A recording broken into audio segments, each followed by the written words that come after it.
All right, today's topic is English as a global language. Now, linguists use the term global language to refer to the use of English worldwide for global communication. I know some of you, your first languages are Spanish or Chinese, but English is our common language here in the classroom, what's known as the lingua franca. It's the common language throughout the world right now as well, isn't it? Professor Braj B. Kachru, an authority on the use of English, called the current global use of English unprecedented.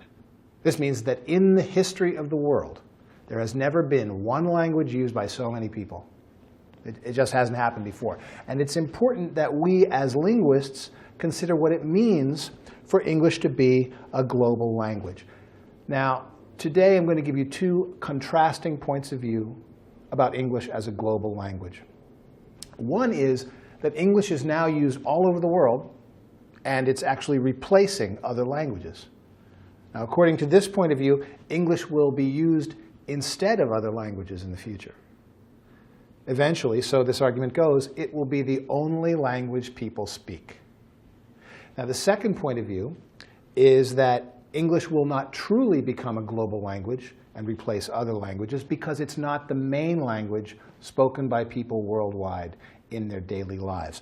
Supporters of this point of view acknowledge that people all over the world use English every day to communicate in certain domains like business or science or government.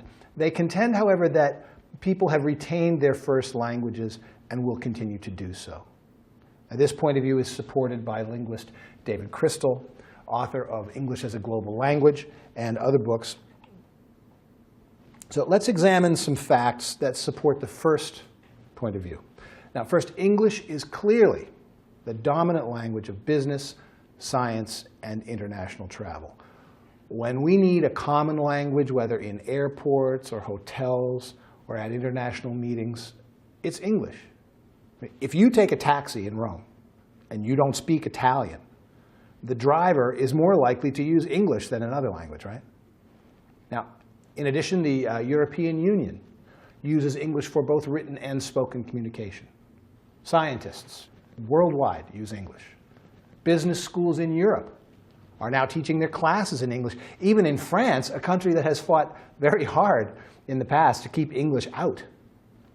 I'm sure all of you can think of many situations where English is the common language. How about the internet? You use English there, don't you? Okay. Second, 75 countries use English as an official language in the government and in banks and so on. Now, for some countries, like England, English is the only official language. In other countries, like India, there's more than one official language. In India, Hindi and English are both official languages used to run the country. So, to sum up, we know millions of people throughout the world need a common language to facilitate communication. That's clear. But right now, being proficient in English gives them an advantage in many situations. Nevertheless, does this mean that English will eventually replace other languages?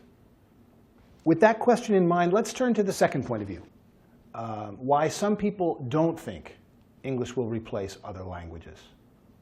Now first, according to recent data, more than 1 billion people speak some English as a second or third language. However, English isn't their primary language at home and with friends.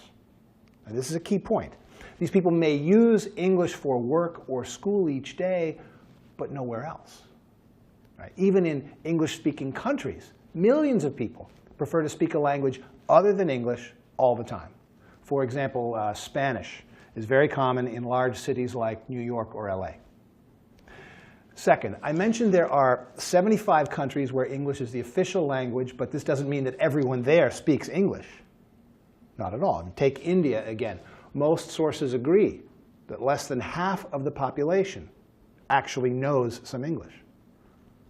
Okay. Third, people may only know the English required for a specific job situation. For example, the taxi driver in Rome that I mentioned earlier may only know phrases like, where are you going, or what is the name of your hotel?